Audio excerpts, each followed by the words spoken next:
listening to Sam and Carl on PSH Radio. Voices of the Paranormal.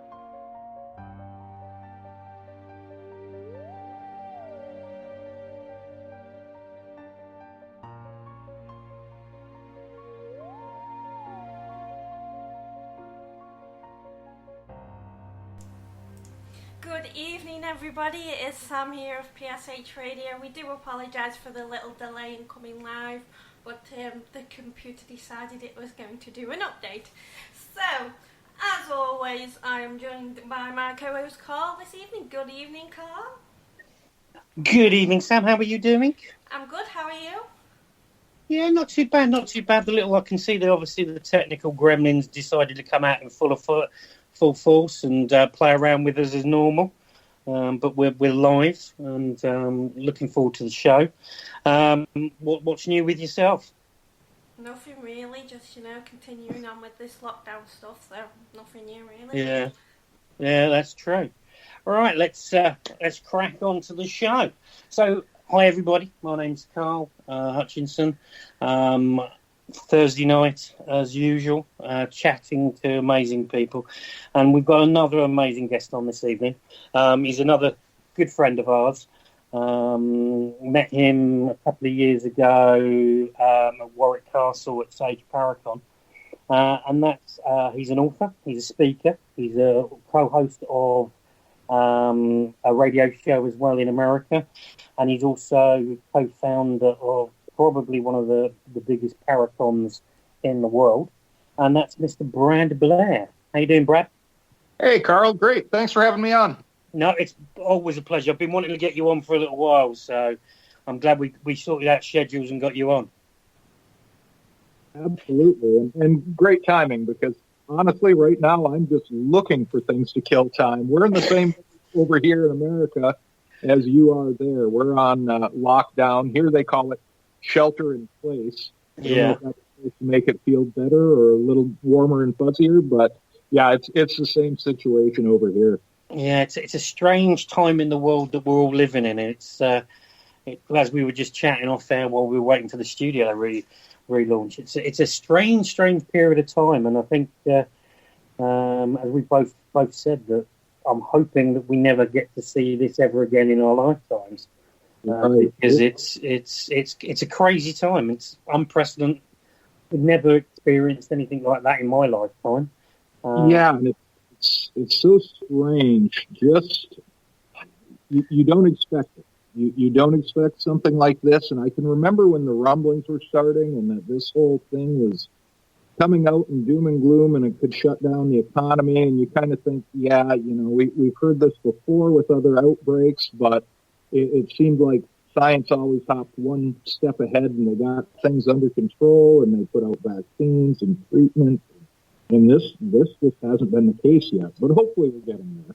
Yeah, fingers crossed that the curve gets beaten and the death rate comes down. Sadly, there's people dying from this, and I'm keeping safe, because I've been, I think this is day 53 for me, because I've kept myself, I've sort of self-quarantined myself when I got back from New Orleans at the end of February. So, because it was sort of just happening at the end of February, and on the way back, it's just unprecedented time. But we're here, we're both safe, and that's and the families and everybody are all safe. So that's the most important thing.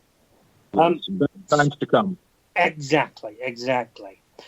So, just for our listeners, obviously I've known you for a few years now anyway, so do you want to just give us a quick overview of who Brad Blair is? Well, I guess as far as the show goes and the paranormal field goes, I really started out, you hear from most people, and I don't know if I'd say most anymore, but it used to be people that were really involved in the paranormal field ended up being so because they had an experience. They grew up in a haunted house, or they saw a Bigfoot in the woods, or something happened to them that led them to that. That really wasn't the case with me. As a young boy growing up in northern Michigan, in the UP as we call it, the Upper Peninsula, you kind of have to have an imagination. There's not a lot to do there, especially back in the 1970s. So we were out on bikes, and me and a couple of guys that I got to be good friends with at a very young age, Tim Ellis and Steve LaPlante, we'd go and bike to the local library at least 2 or 3 days a week, and we'd check out any books you could find on ghosts and hauntings, on UFOs, Bigfoot, any type of cryptids, anything strange and weird. Mm-hmm. That was our thing, and we'd check them out over and over again. And we were the creepy kids. We were on the back of the school bus telling ghost stories on the way to different events, and it just kind of grew with us. And as we hit high school and got driver's licenses and could get out and explore, our area had old farmlands all around the city, outside of the city. And we would go out and explore these old abandoned farmhouses because obviously they had to be haunted.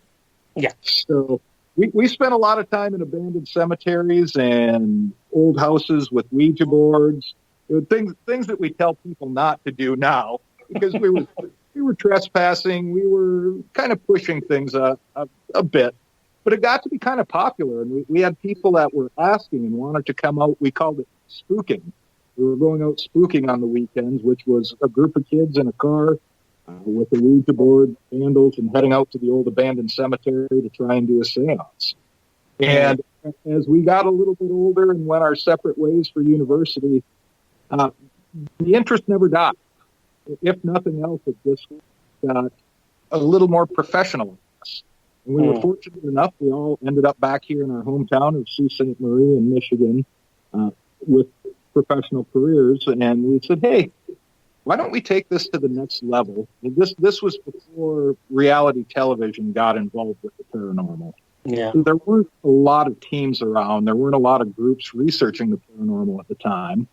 So we didn't have a lot to go on. But we started, kind of cutting our teeth on just some local haunted houses, people's businesses that they thought they had some paranormal activity. And we were pretty green at the time. And we had to borrow equipment from friends, and we had my aunt's camcorder and somebody's cassette recorder. Back then we were lugging around an old cassette reel-to-reel. And we started that way. We went through some hard knocks and learned the field from the ground up, still reading a lot, studying the older people in the field from the SPR days up through Hans Holzer and Ed and Lorraine Warren and John Zaffis, who's been a wealth of help for us over the years and become a good friend.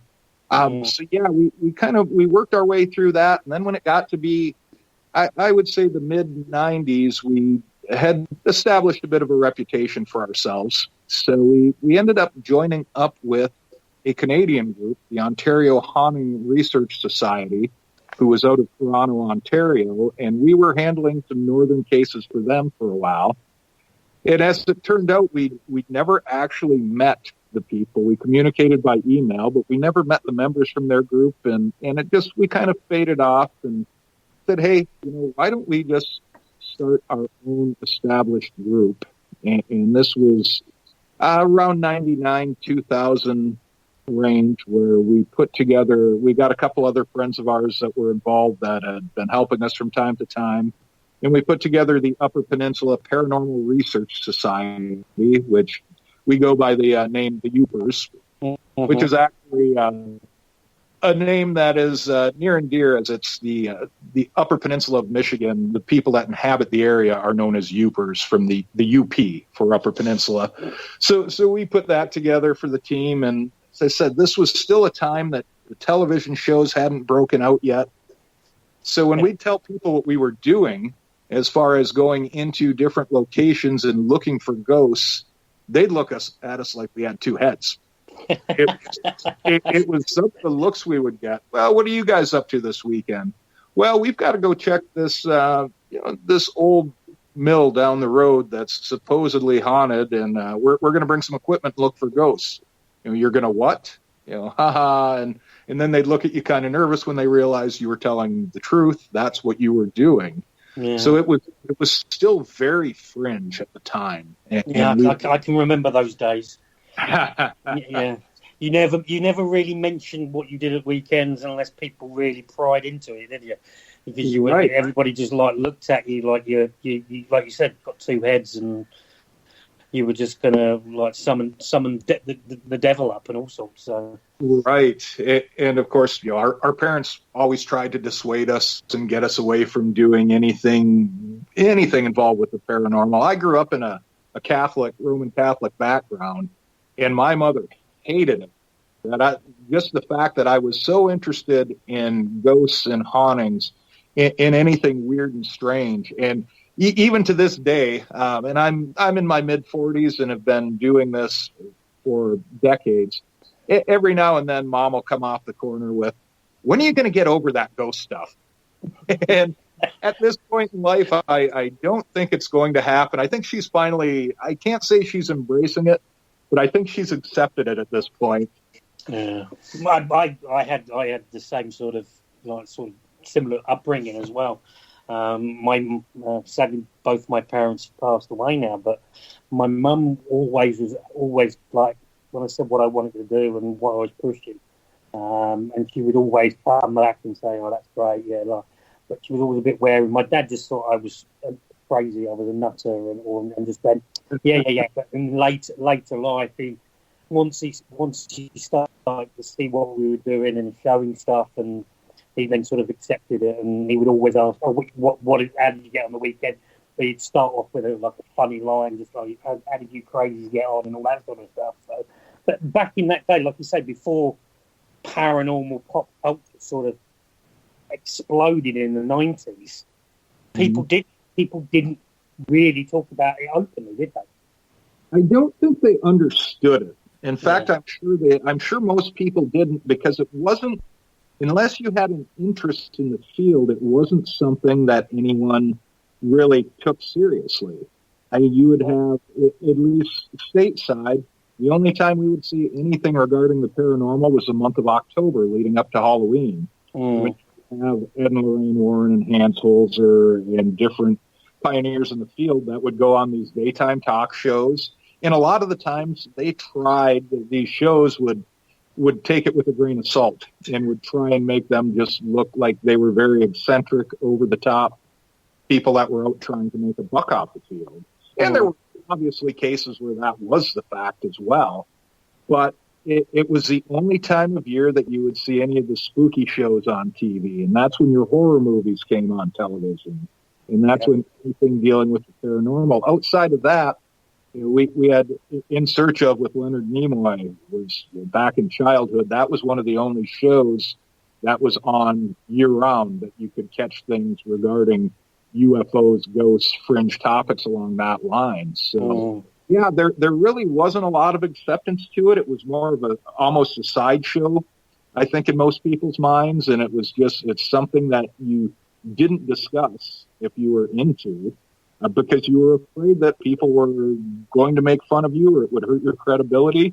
And amazingly, even with the openness that I think the pop culture that surrounds the field now and how much it's out in people's faces, there are still people that I know in the field that have done quite a bit of research that I've worked with that don't want it put out there in public that they do this, that they're involved with it. Oh yeah. Like you say, because the explosion happened and it sort of has become kind of more mainstream now, but you still have the people like rolling their eyes when you talk to them about what you're doing at weekends and stuff like that. But I always find that everybody will like roll their eyes, but then all of a sudden they'll tell you a story about an experience of a friend or they've had an experience.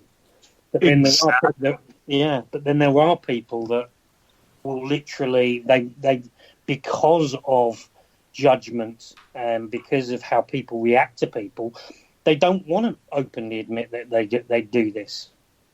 Yeah, it's funny because when we do presentations, be it at a library or a school, and go out and talk to the public, you always pick out a person or two that are in the audience that you think to be the diehard skeptics. There's someone sitting there with their arms crossed, and you can tell they got drugged to the event. But it's funny because I've found over the years, a lot of the time, these are the people that come up afterwards and want to talk to you for a minute, and they'll say, well, my wife drugged me here. My boyfriend drugged me here. I really am not into this stuff. But there was this time back in 1973 that I was staying at Grandma's house, or I was here at this event, and all of a sudden, this door threw open on its own, and I saw this mist come through. They always have a story. The people that come and tell you how big of skeptics they are, a lot of the time aren't. They're just afraid to admit that they do have some belief in it. And of course, you do still have the diehard skeptics, and they don't fall asleep in the middle of your presentation. You have the diehard skeptics. No matter what you say, no matter what evidence you produce, you could literally have a spirit in a glass, and it'll be dancing around like Casper out of the movies. But they're still going to say no. They just don't want to believe it. It's the same with UFOs. It's the same with cryptids. Anything to do with the paranormal. People who are so worried about if they accept it, they're going to get judged. That they won't believe anything, any evidence, anything, any video, anything like that. They'll never believe. Right, and I think most of those people are people that were brought up that way to totally disbelieve anything that is outside of their realm of sight, outside of the position that they were brought up. Yeah.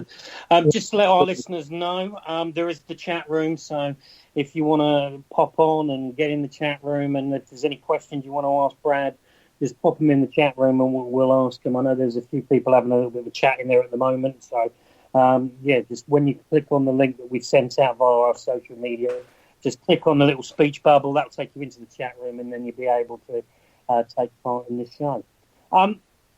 Just wanted to go, obviously, you're a published author, and you published one book which you are sort of back in the summer. Do you want to tell our listeners about that one? Yeah, Supernatural Haunts is the name of the book. If you look it up, it's YOOPER, Supernatural Haunts. And it was funny the way it came about. We were talking for years, as we do, about putting out a book with some of our experiences going back to the formation of the team, and even before that, some of these adventures that we had as children and as we grew up. And it just never seemed like the right time to sit down and put pen to paper. And I guess it was probably last year, probably 2018 in the fall. We got a message from a lady named Rosemary Ellen Guiley, who she was such an amazing person in the field. She was, yeah. Such an enigma. And we'd gotten to be friends with Rosemary over the years. And out of the blue, she just said, hey, I'd be really interested to talk to you guys, myself and Tim Ellis and Steve LaPlante, about doing a book project. Would you be interested? And yeah, absolutely. We talked about this for a few years, and all of a sudden, Rosemary was willing to get her publishing house, Visionary Living Press, behind us. So we sat down one day on the phone and went back and forth with Rosemary. It must have been about a 2-hour conversation. And at the end of that night, she had a contract to us, and we sat down, and it took us, between the three of us, about 8 months to get the book written. And it covers everything from, as I mentioned, our days going out in high school, and some of the pranks that people played on us, and some of the fun that we had just getting into the field. And then it goes through some of our favorite cases, which Northern Michigan, we're surrounded by water right in the Great Lakes, which is the largest gathering of fresh water in the world. So Michigan has more lighthouses than any other state in America. And some of those places have such great history that a couple of our favorite haunts have been lighthouses that we've done multiple times. So we had some bigger chapters on those, and some were just cases that weren't necessarily overly haunted or active, but were just fun and great history and some of the things that happened. So, yeah, we got Supernatural Haunts out last summer. That's done very well for us. We were very pleased with the initial response. So now this winter, Tim and I have been and we're almost finished with writing. Its working title is Great Lakes Monsters and Mysteries. I'm not sure if that's going to be the final title, but that is also through Visionary Living Press. Rose, unfortunately, for those who don't know, passed away last early summer. She'd been battling cancer. We didn't know it at the time. We were so taken aback because we were still talking to her on a weekly basis. And as we finished the book up, she had been coaching us through the whole writing process, and you couldn't have a better person to do that. She had over 70 books in publication herself. Amazing. Great loss to the field. Personally, I think that is.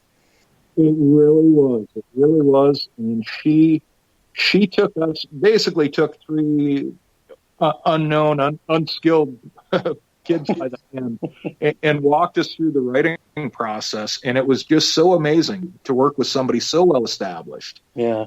And you don't do this, you don't write this. And Rosemary was so straightforward and very particular. So it was good. There were no punches pulled. She told us what she didn't like, what she did like. And we really enjoyed just having the experience to work with her on it. And as it happened, our book ended up being the last book that she actually published in her lifetime. So we were very thrilled with that. Very taken aback, I guess. It's one of those things that she wrote the foreword for the book as well. Yeah. And I'm so glad, because when we sat and went back and forth of, do we want to forward to it? Do we want to keep somebody regional involved with writing on it? And we finally said, who better than her? Who knows the field more than this woman? Who's put this many hours into research, everything from cryptids to metaphysical creatures, ghosts to demons. And she just, nobody had that kind of background knowledge. So we asked her, and she right away said, I would love to write the foreword for your first book. And so that's something we always have with us, and we don't take for granted the time and effort that she helped us. That is amazing. And you're talking, when you're talking about obviously the book, and obviously you mentioned the other areas of that falls under the banner of the paranormal, and you mentioned cryptids and stuff like that, UFO. So are you also into all that as well, or is it just your main area you guys look at is the spirit world and the ghost side? Ghosts have always been my bread and butter. That I've always loved the ghosts and hauntings, but we're in an area where there isn't a large population around us, and anything that weird that happens, if somebody sees a creature in the woods, they'd call us. If someone saw a UFO, they'd call us. So the new book that Tim and I have coming out is going to delve a lot more into the cryptids of the region, and also UFOs, ghost ships, different types of paranormal sightings versus just your everyday haunting. If you want to consider that normal. I guess people like you and I would consider that normal. Exactly. Yeah, it's kind of stepping outside of the traditional haunting field with this one, and just looking at all of these other bizarre cases and things that come through that normally you wouldn't think rational people would believe in. One story that I cover in the new book, I was working an event that one of these, what I call pay-to-play ghost hunts. You come along for the weekend and you get to ghost hunt with celebrity ghost hunters, and we had people from different television shows that were at this event. And I had some people come up to me towards the end of the segment of the ghost hunt, and they were professionals. It was a couple, I would guess, early 50s. And the wife came up to me and kind of got me off to the side, and she said, I can never tell anyone this, but I saw a leprechaun. And I thought, well, that's different, but not something I expected to hear that night. But I said, well, tell me exactly what you saw. And she went on to describe being in the woods in Michigan, right off of Lake Michigan, one of the Great Lakes. And her husband had bought a piece of property. And she said she was walking through the woods. It was an uncleared area. There weren't trails. It was just a part of this property they'd purchased. And she said off to the side, I caught a glimpse of something moving, and I looked, and there was a small man, probably about 2 meters high, 3 meters high. And he turned and looked at me, and I looked at him, and she said our gazes locked. And he looked like a traditional leprechaun. He said he was small, he had a beard, he had a little hat on. And she said as soon as she looked away and looked back, he ran off into the woods. Didn't disappear, wasn't off gone. Yeah. She actually saw him take off and run, and she took off and ran in the other direction. So we chatted for a little bit about this, and her husband came over and he kind of rolled his eyes, but he wasn't going to argue because you're never going to win that argument with the wife anyway. So at the end of it, she says, boy, I wish I would have brought that picture. I said, wait a minute, you have a picture of this? She said, yeah, I was taking nature pictures and I had my camera with me. She said it wasn't digital. I had it on film, and I have the picture somewhere at home. She said, I believe it's in one of the chests that I packed when I moved. And I said, and it was kind of at an awkward point because everyone was gathering to move to the next location for this ghost hunt. I said, here's my contact information. I said, please send me a copy of this. I said, well, I don't need to publish it. I don't need to put your name on it. I would just love to see it and analyze it. Oh, absolutely, and we really want to know what you think of it, and anybody you can talk to on it in the field that might have an opinion of what may have caused this encounter to happen or where this is from. Absolutely. And, of course, I never heard from them again. I was so bummed, and it was my own fault that I didn't pull them aside and take a little more time to get their contact info. So I could have stalked them for it afterwards. Yeah, but that's the thing. That's the thing that I love about the paranormal field. You can just concentrate on one element, or you can dip your toes in all of them. I love UFOs, and I love all that, the stuff behind that as well as that. And I'm sort of dipping my toe in slightly into the crypto side of it, because that also fascinates me. Because in the UK. Where we are, there's sightings in the UK, and then you look at it, and then you get literally. I don't think there's hardly any countries in the world that doesn't have some sort of sighting of something.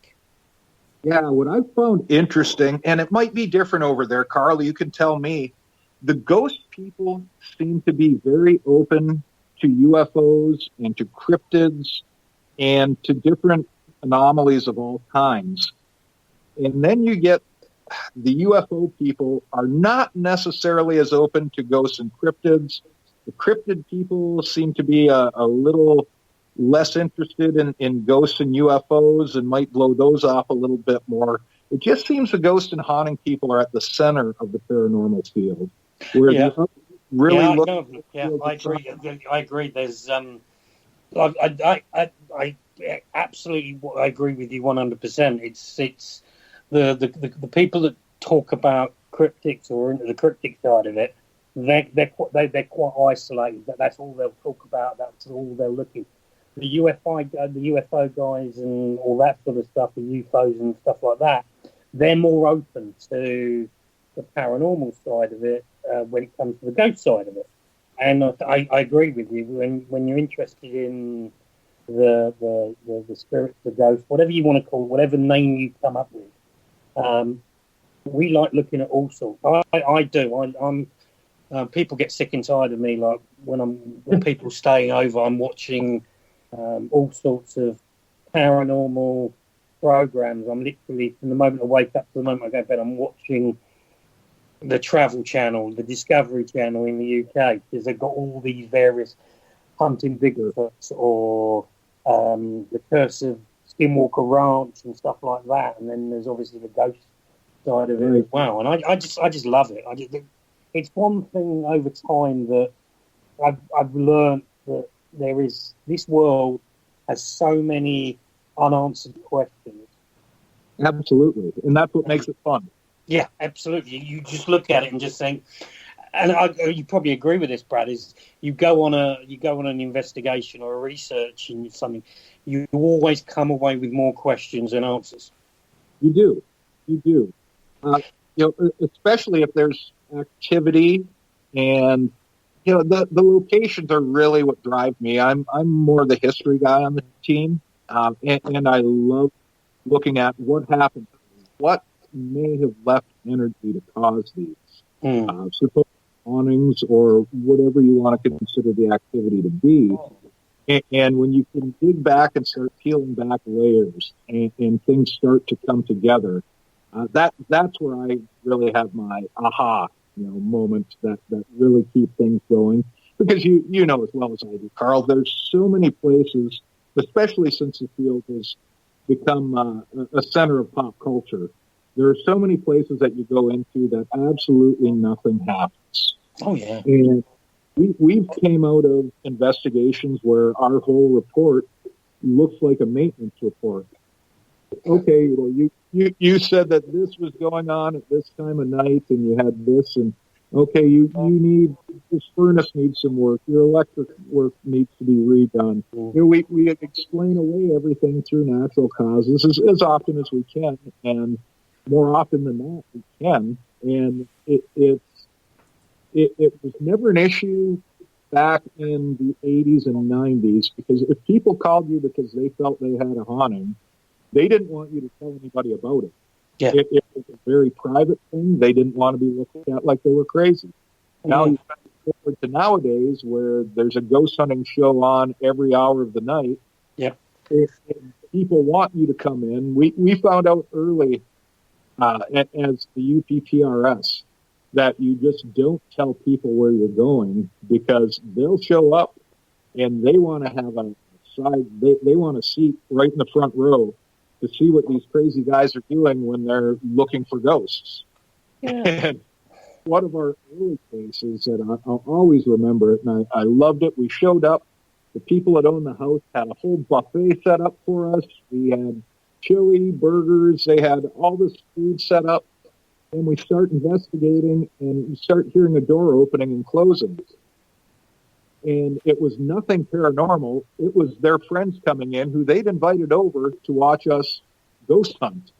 And this was on Halloween. We were doing a live show for a local radio station, which we've done for 20 years now.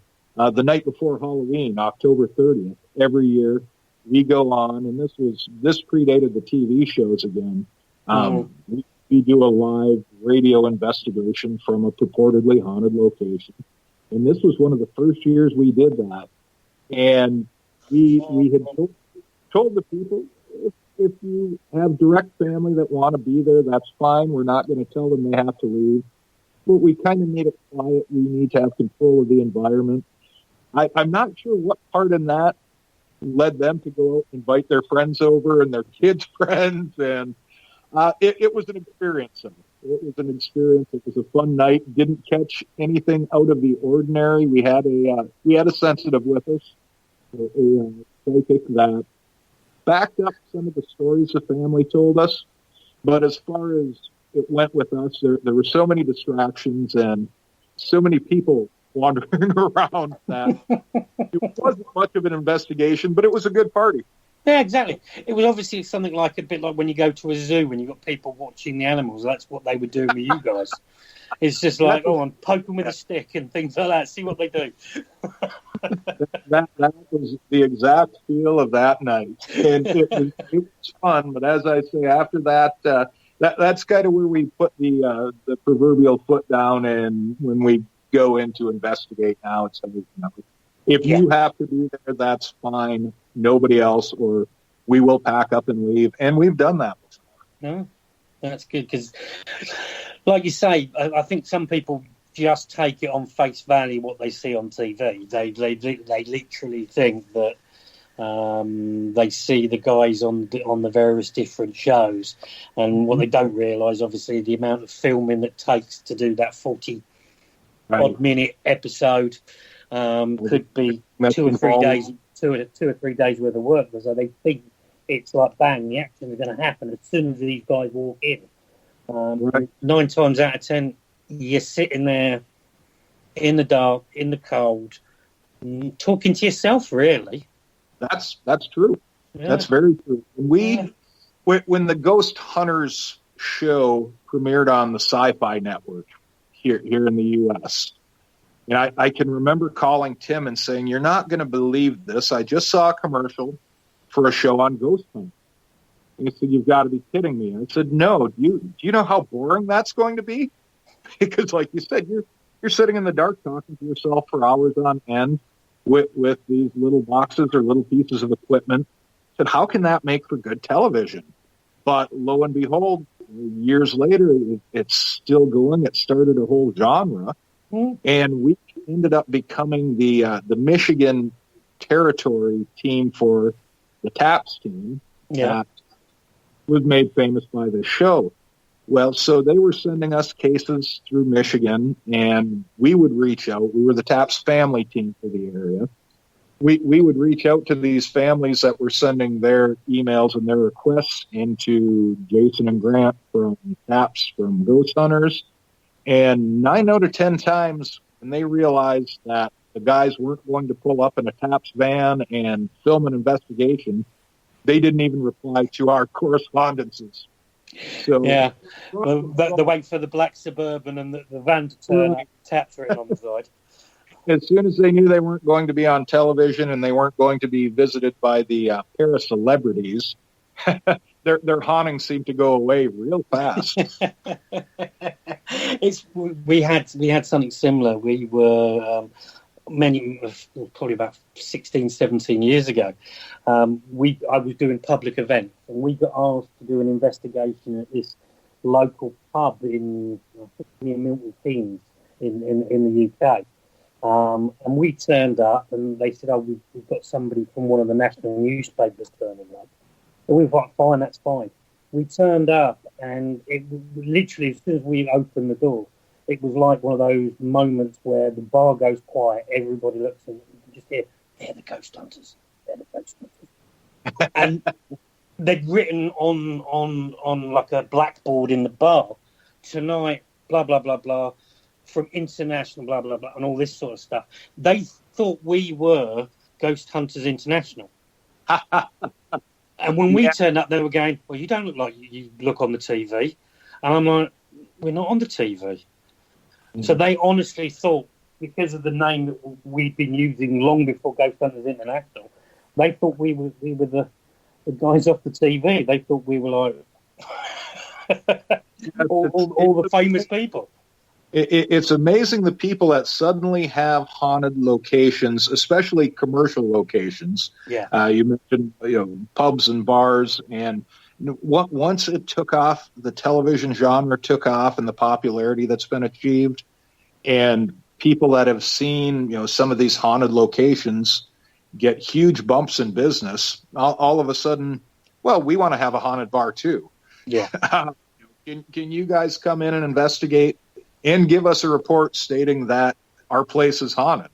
Well, that's not exactly how it works, but yeah, it's kind of gotten for everybody wanting discretion. You go in, you don't talk about what you find, tell us. We want to know what we're dealing with. To the other extreme, yes, come in, investigate. We want to be in a book. We want to be on a television show. We want to be in the newspaper article this Halloween as being the area's most haunted location. And it's a badge of honor anymore for some of these people. And I'm not sure which way I preferred, the discretion or the flat out pomp and circumstance around it anymore. Yeah, I'm agreeing with you on that one, Brad. Excuse me. It's like I always call it the mentality of everybody that watches these programs or have been on a public event Next thing, they're dressed in black. They've got the black baseball cap. They've got the aluminium case, and they think they're the next Zach Bagans or Grant Wilson or whatever. And then they're doing investigations and all that sort of stuff. And I've always said you've got to learn your trade first. Right. You've got to read up on it. You've got to research on it. You've got to know where it's come from to where it is now.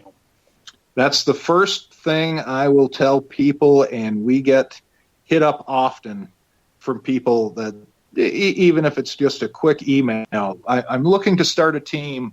What advice can you give? What did you guys do to start your group off? So years of researching the field before going into the field to research. Oh. We read up on everything we could on the pioneers in the field.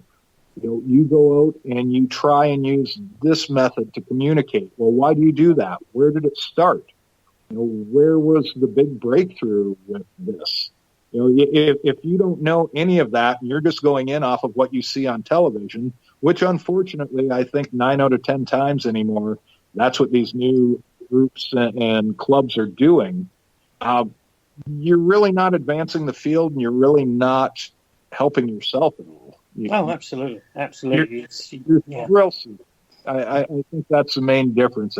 It's thrill seeking versus investigating or researching. Yeah, and you've got the ones that been in the field a little bit, and they suddenly are calling themselves experts. There's no experts in these fields. There's people that have worked damn hard and researched and done all their stuff. You've got people like you mentioned earlier. You've got like the Warrens, you've got John Zaffis, Holzer, and all that sort of people that you mentioned. Right. I would say probably John Zaffis would say he's not an expert. No, he wouldn't say he's an expert, but he knows what he knows. He knows his craft. John is the go-to guy for people that are experienced in the field. Yeah. I would never call myself an expert. I wouldn't call our team an expert team. We've been doing it for better than 20 years. And if there's something that really puzzles us, John Zaffis is the person we call as far as a haunting goes. Just his experience and his years in the field, it's hard to argue with that. No, exactly. John, back when we founded, in the first year we tried to establish the Michigan Paranormal Convention, which was back, this will be our 11th year coming up this summer. The first name that came up was John Zaffis. We said, we need to bring John in. And John hadn't had the Haunted Collector yet. That hadn't been on television. John was not a paranormal celebrity, as you would call them at the time. Mm-hmm. John was the guy that was the godfather. He's the godfather. He's the one that we'd go to for advice, and it helped us out on many occasions. So John was named number one when we put together our roster for the first event. And John is the only person that has been at every event that we have hosted. So, okay, that just says it all. I must admit, that says it all. I've been lucky enough. I've met him a couple of times, and he is probably one of the most down to earth people I've ever spoken to. And he's open to talk to you like whatever. He's not one of these standoffish types that you can get. He's not the prima donna. He's not. John is John, and if you just sat and had a conversation with him on anything, on golf, on sewing, on something, you would never know this man was involved in demonology. You wouldn't know that he's been wrapped up in the paranormal field for his entire life. He just comes off as a regular, everyday guy. Yeah, exactly. So just talking about, obviously, Michigan Paranormal Convention, obviously you said it's your 11th year. And I'm blown away every year I've seen the lineup. How do you put a roster like that together? Trial and error is part of it. Luck came into play, but back, I guess, after the TV shows really put the spotlight on the paranormal, and myself and my partner in all things paranormal, Tim Ellis, we would travel and we would go to these shows. And it was mainly smaller conferences here and there, but we traveled around the U.S. and we would catch any of the pioneers that we could see. And Lorraine Warren was speaking in Chicago one year. Well, we have to drive down there and catch that. There was a big show in Florida we'd flown to the one year. And Tim and I just got talking. It was actually on the flight back from this big show in Florida we'd been to that had most of the people from the Ghost Hunter show. And Zappis was there. Alexandra Holzer, Hans Holzer's daughter, was there. There were just a handful of the better-known people in the field that were at the show. And we got talking and said, if we put something like this together at home, I wonder if people would travel to it. Because we're kind of out of the area. Detroit is the big city in Michigan that everybody knows worldwide. Well, Detroit's a 5-hour drive. Mm-hmm. So, will people travel to this smaller town in northern Michigan for the show? And the one thing we do have going for us, one of many things really, but from a commercial viability standpoint, is we had a local casino that was looking to expand on their entertainment offerings. And we knew their entertainment a bit, so Tim approached him, and we got together and we put together a wish list, so to speak, of entertainers we wanted, presenters we wanted, how we wanted an event to work, and they were wide open to it. So we were fortunate enough that first year, John Zaffis was here. We had the three. We tried to get Jason and Grant from TAPS, from Ghost. Mm-hmm. They were already booked for that weekend at an event. And I can remember the promoter saying, well, I can't get you those guys for the weekend. There's this other show that's coming into its second season called Ghost Adventures. These three guys, Zach, Nick, and Aaron, and they're really starting to get a following. So the Ghost Adventure guys ended up being our headliner for the first year, and they were our second choice. They weren't yet to the popularity that Jason and Grant were at the time. Yeah. And we look back on that now and we just laugh. But at the time, it was a one-day, full-day event, and we had a few speakers, if I recall right, on Friday evening and then all day Saturday. And God, as it's went through the years, it's just kept building to the point where now we start midday on Thursday with presenters. We have presentations, we have workshops, we have galleries with psychics. It's gotten to be an overall paranormal week. In fact, this year, and it's the first time we've done this, so we didn't include it with a ticket. It's just going to be open to everybody coming in. We're going to do a Wednesday night kind of an open mic thing for a while. Chip Coffey and Andrea Perrin are involved with it. We're wrapping a few other people in it as we go. I know the paranormal detective, Greg Lawson, is going to do a little bit with it. So, yeah, this is just going to be something, and we're just going to do it in one of the casino bars. And it's grown over the years, and we've stuck to our guns. We've wanted it to be a show that people learned at, that people could come to, and we didn't want just question and answer with celebrities. We wanted to bring people in with different aspects of not just the ghost and haunting field, but the cryptid field and the UFO field and anything strange and bizarre.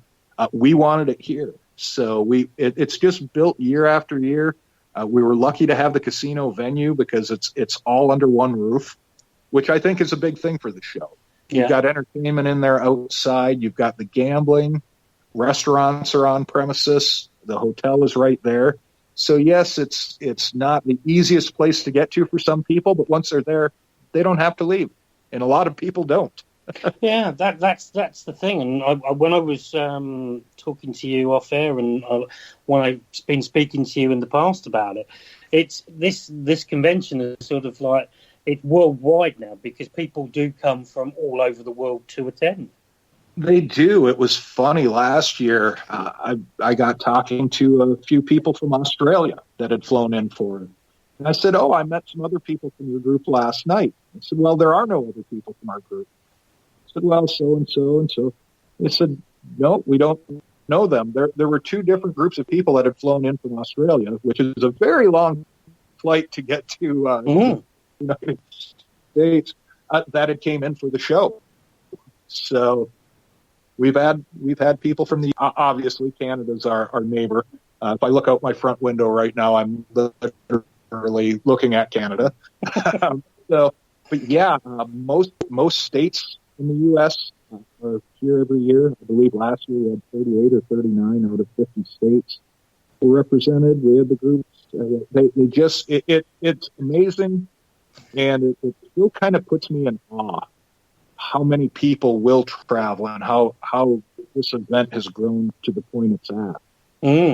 It's like I said at the start of the show when I was introducing it, it is probably the biggest paranormal convention worldwide. It's definitely one of the longest running. Yeah. We have longevity on it. Yeah, it's kind of fun because it's laid back, and we've gotten to be friends with a lot of the presenters. And a lot of the people that we really look up to and people that we studied methodologies from. And these are people that 15 years ago we wouldn't have thought we'd be sitting at a bar having drinks with in our hometown, over a weekend. And it's such a laid back event too, which is something we've always stressed. You can come, if you like Bigfoot, you can come and you'll enjoy some of the presentations. And if you don't like others, you can hang out in the vendor areas, hang out at the bars, the casino. It's a very warm and welcoming climate. We really push it that way. Yeah. What we'll do, we'll post all the links for the convention, your book. Somebody has asked, when's your new book going to be out? And do you want to just quickly, obviously you said the title's not confirmed yet, but do you want to just confirm your book, the name of the book that you've already published, and then obviously the new one and when that's coming out? Sure. Supernatural Haunts is the first one. That's available now on Amazon. There's also a website directly for the book. It's Supernatural Haunts, YOOPER, Natural Haunts, .com. And the new book is tentatively titled Great Lakes Mysteries and Monsters. We're not sure that it's going to be something very similar to that. And if you keep an eye on our pages, and if you follow us on Facebook at Upper Peninsula Paranormal Research Society, or Tim and I's podcast, Creaking Door Paranormal Radio, we'll keep kicking info out on that. But that should be in publication by July. With everything going on with the coronavirus, things aren't moving quite as fast as they normally do. But hopefully August at the latest. We plan on doing the big release party at Paracon this year. And you can check out everybody coming to Paracon at miparacon.com. We keep that page pretty well updated as well. You can buy tickets there, you can book rooms. It's just about anything you need to know about Paracon, you can find at that page. Yeah, and you obviously, if you go on Facebook, they're on Facebook as well. You can follow them. There's regular updates, and it's looking an amazing convention, and I'm looking forward to. So excited to be there to come over this year. So fingers crossed. Everything's sorted. Yeah. Fingers crossed, all is open. We're still 4 months out at this point, so I've got a pretty good feeling on it. Cool. I think we're going to be okay. Yeah, so you can get your tickets. We'll post the link on the chat room via our different social media sites for getting your tickets. Tickets are still available. Obviously, with what's going on at the moment, there might be a bit of a delay getting back to you guys, to you, but obviously that's the current situation we are living in. I just want to finally talk about, obviously you do your podcast, Creaking Door Paranormal, with your partner in crime, Tim. You want to just give a quick plug? Sure. Yeah, Creaking Door Paranormal Radio is something similar to the book. It's something that we talked about putting together a show. My partner, Tim, is a professional radio personality. He works full-time in radio. And we talked about putting together a paranormal show for some time. And then it's been about 6-7 years ago now, we had a person that has a podcast platform out of Detroit that approached us to come on his show, which was Slackjaw Punks, and he wanted us to come on under the guise of promoting the Michigan Paranormal Convention. But as it turned out, he had an alternative agenda that he thought he was going to kind of make fun of us and kind of heckle the paranormal field overall. And when we got talking to him and started joking with him, he kind of turned around right away and he said, wow, you're not one of those guys that says that everything's a ghost. And, he said, I've interviewed so many people like that in different paranormal groups that say, yeah, this place is haunted. And I know this is a ghost because this. And he said, you guys are so laid back. He said, have you ever thought of putting together a podcast? But oddly enough, we talked about it. We didn't really have anything set at the time. And he offered us a place on his lineup, which is slackjawpunks.com, is his platform. So we've been doing the show for better than 5 years now, and we try and get some of the biggest names in the paranormal field, from everything from pop culture to demonology to ufology and cryptozoology. We hit all different aspects of the strange, the weird, the wonderful, as we like to call it. And so we do 2 episodes a month. They're hour-long episodes, and they can be found on iTunes, Spotify, Stitcher, Google Play, and still get put out on slackjawpunks.com.